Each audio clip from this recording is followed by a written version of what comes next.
Farà vostè la intervenció, senyor Rufat, del seu grup parlamentari?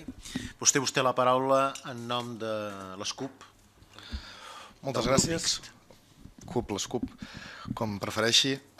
Bon dia a tothom. Bé, d'entrada farem tres prèvies sorgides que ens han sorgit escoltant, diguéssim, el discurs del senyor conseller, dos aclariments previs i una descripció del que entenem nosaltres que és la realitat que ens està passant. La primera de les prèvies és que, efectivament, nosaltres hem escoltat una descripció de la situació i no pas un full de ruta o una exposició d'objectius de la conselleria i, per tant, ens prenem la llibertat de tampoc nosaltres fer la nostra pròpia descripció perquè entenem que és una descripció absolutament ideològica en tant que confia plenament en Europa. No hi ha res que ens indiqui que Europa està fent bé les coses pel que respecta a nosaltres i perquè, a més, ha invertit l'ordre, entenem nosaltres, de lleialtats, o almenys el que des dels nostres principis entenem com a lleialtats, els compromisos europeus, els compromisos amb el mercat, els compromisos amb els bancs, l'estabilitat, la confiança amb els mercats, la imatge que projectem cap als mercats i on nosaltres entenem que en tot cas els governs com a primera lleialtat la tenen amb la seva ciutadania i no com a darrera lleialtat fruit de totes les altres, com a producte final de tota la resta de lleialtats, i ens preocupa enormement. Una segona prèvia, després d'entendre que la lectura que fa dels fets, perquè només és una lectura dels fets el que ha exposat és ideològica, és que no li traurem mai la imatge i em sembla que la recordarem perquè no és petita, diguéssim, no és cap detall el fet que fos el conseller que després de les eleccions anunciés que hi hauria d'haver 4.000 milions de retallades. Això nosaltres entenem que és un frau democràtic en tota regla, anar a unes eleccions sense explicar que immediatament després venen 4.000 milions de retallades quan les xifres ja se sabien i no es diguin en campanya, no es diguin i per tant, a més, no es facin propostes en conseqüència. Bones, dolentes, atrevides, menys atrevides, d'acatament absolut dels mercats i que ho paguem totes les classes populars, el que sigui, però en tot cas que no es diguin. Entenem que és un frau democràtic i governa en aquest sentit en frau democràtic per no haver anunciat a temps quan tenia la informació, per això és ocultació d'informació i de forma greu en unes eleccions, que és l'únic escletxa de democràcia que ens permet l'actual sistema institucional. Votar en unes eleccions, si la informació que es dona a les eleccions és falsa, és mentidera i en tot cas oculta la informació principal, la que marcarà el proper any,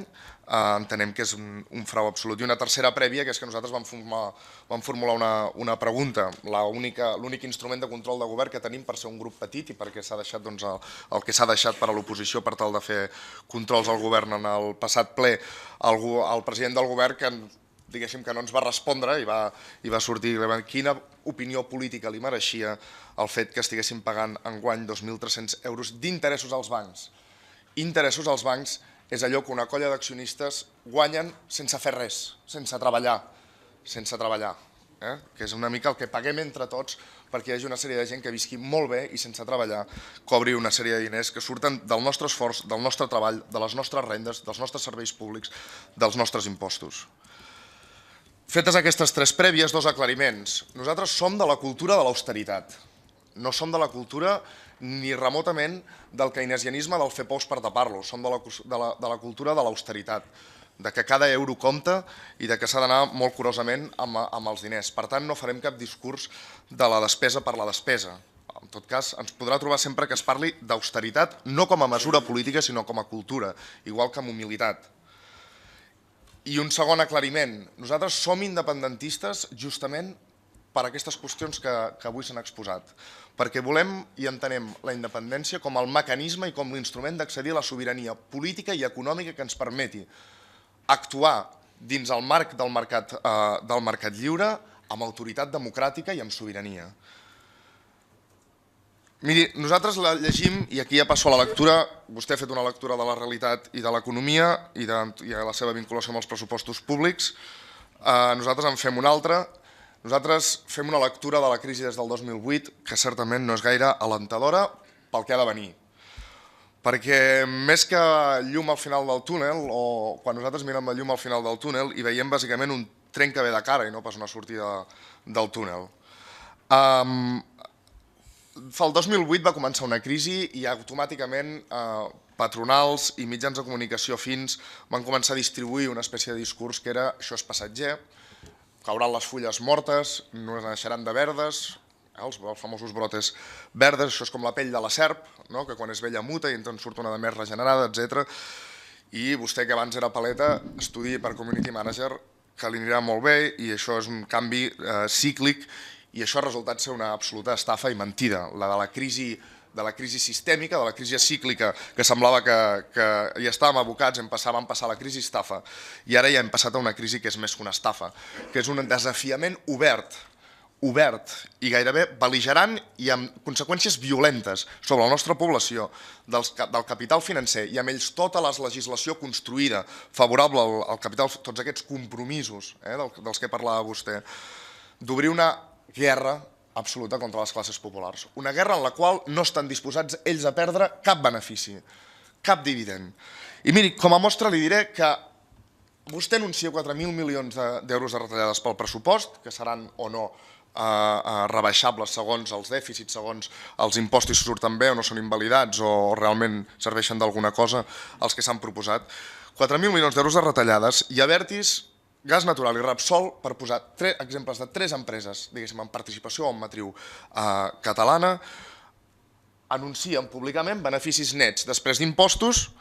d'aquest any de 1.024 milions, 1.441 milions i 1.706 milions respectivament. I pensem nosaltres, potser ingenuament, no podrien contribuir mitjanament a alleugerir el patiment de les classes populars catalanes, sobretot a evitar que s'hagi de desmantellar els serveis públics? Ingenuament. Em sembla que és una reflexió bastant escaient en aquest moment.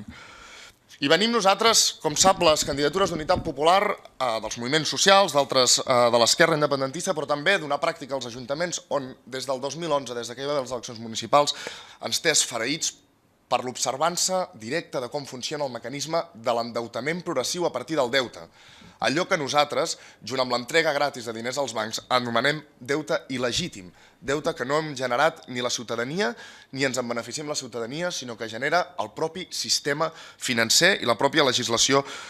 que implica les institucions en aquest sistema financer. I estem esfereïts perquè ens vam esfereir molt quan vam veure el funcionament del Crèdit ICO